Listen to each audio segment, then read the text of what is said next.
What's up, guys? Welcome to your 37th Android tutorial for my bring back again with me, Travis. What we're going to do in this tutorial is actually work with our sprite sheet and get it looking like I showed you a few tutorials ago, so it looks like an actual character in our game here. But quickly before we get into that, I just want to show you guys, I see this comment here, why didn't you just load the sprite before the while loop? And you know, the reason I didn't do that is I wanted to challenge you guys so you could look for errors and, you know, all that good stuff. And I was super tired, so I just wasn't thinking. So let's jump back over to our surface view example class. We're going to scroll down here to our while loop, and we're going to take out this basically where we load our sprite. We're going to cut that out and paste it above our while loop. That's a good suggestion, so keep those coming there. And it's a good learning experience there, so it's all good.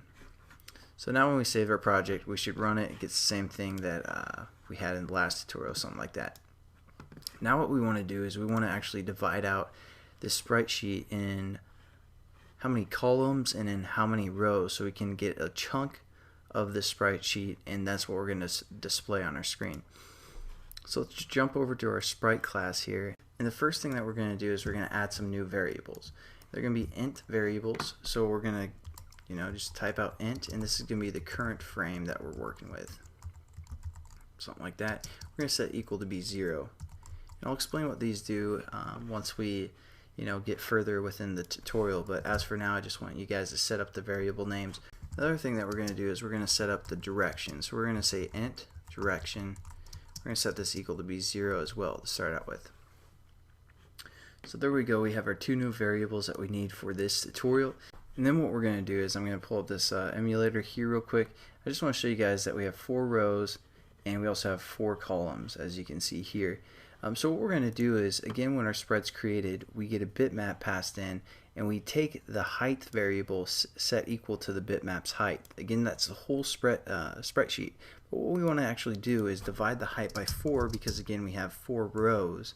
So if you guys want to leave a comment for yourself, just say 4 rows. So we divide the height by 4. And we also have a width of 4 as well, so we can divide our width by 4 as well. And that's going to basically take the height and width of one of our images in our sprite sheet there. So again, you can leave a comment for why we're dividing by 4 here, just so you guys can, you know, have a reminder. Next thing that we're going to do is we're going to set up our directions within our update method. So we're going to do some comments here as well, so you guys can kind of remember which direction it's facing at the moment. So again, just 2 forward slashes, and this will be when it's facing down the right side of the screen, so it's going to be facing down. And then this one will be for the speed -5, so that'll be going left.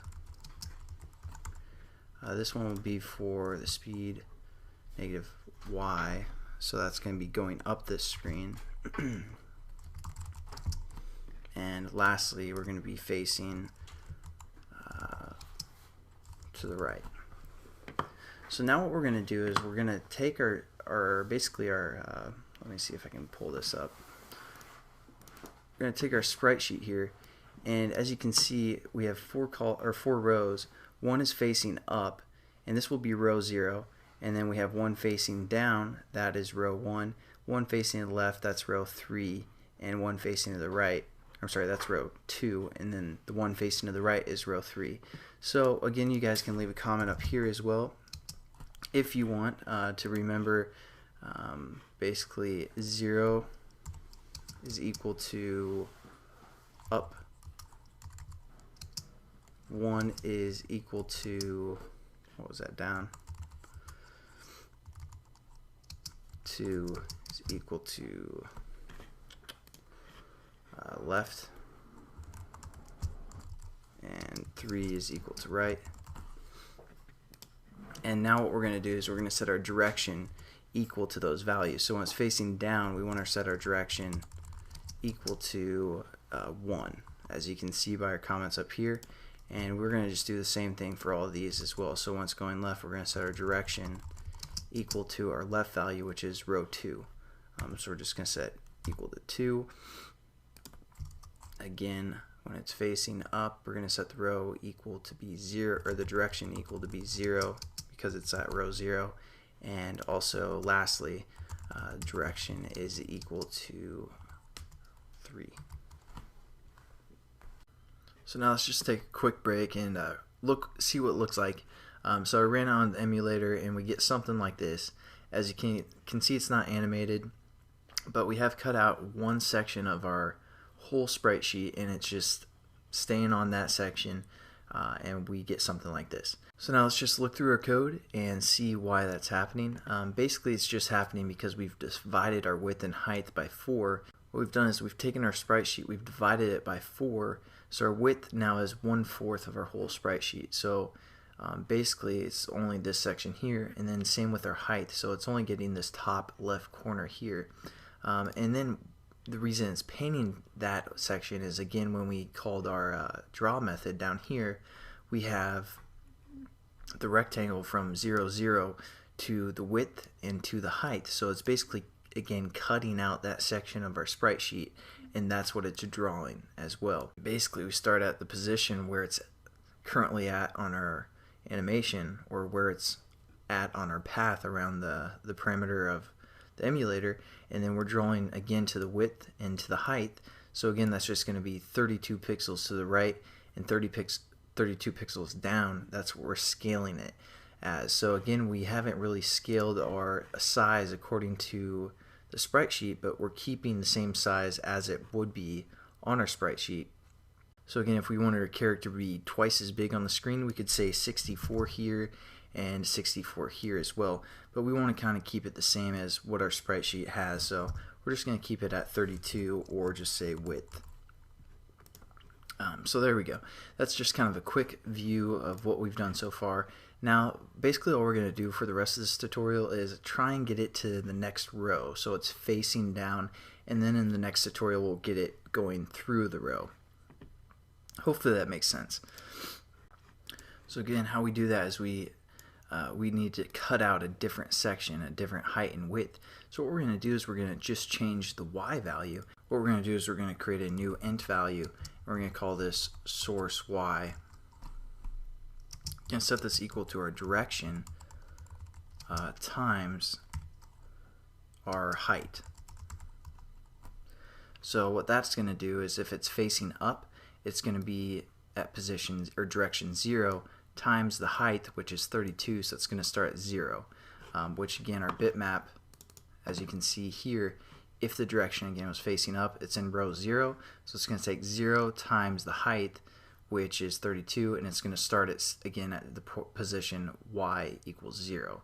But now let's say if we was facing down, what it's going to do is it's going to say, hey, this is row 1, we're going to take that by 32 times by 32, so we're going to start here, and then it's going to, draw our y value 32 down as well. So let's just test this out. We're going to take our source y now, and we're going to change that value here. We're going to say source y, and then what we're going to do is we're going to say source y plus the height, which is 32. So again, what that, I keep doing that. What that's doing is it's saying we want to start it right here. So what we're going to do is we're going to take the row, which is row 1 times 32. So that's our starting position, which is also source y. Then what we're going to do is we want to draw down to the position of source y plus the height, which again is 64, or I'm sorry, which is 32 pixels. So it's going to draw down this length, and then again, our x and y value is just 0 to the width, which is also 32. So hopefully that makes sense. Let's just save this, and we're going to run it now. We're going to click Surface View. And as you can see, when it started, it was facing up, but again, that's because we didn't check for the direction. Right when it started, we said it was, initially our direction was 0. So we could change our initial direction to be whatever would be facing right. So we could set our initial direction to be 3, and that would kind of save us from that error that we're having. But as you can see, we kind of get a cool little animation here going. Again, thanks for watching, guys, And sorry if I'm kind of like quiet in this tutorial and not very enthusiastic. My roommates are sleeping and they're like, these walls are pretty thin, so I'm trying to keep it quiet for them. But hopefully you guys understand. And thanks again for watching, guys. I'll catch you in the next tutorial, and hope you have a good one. See you later.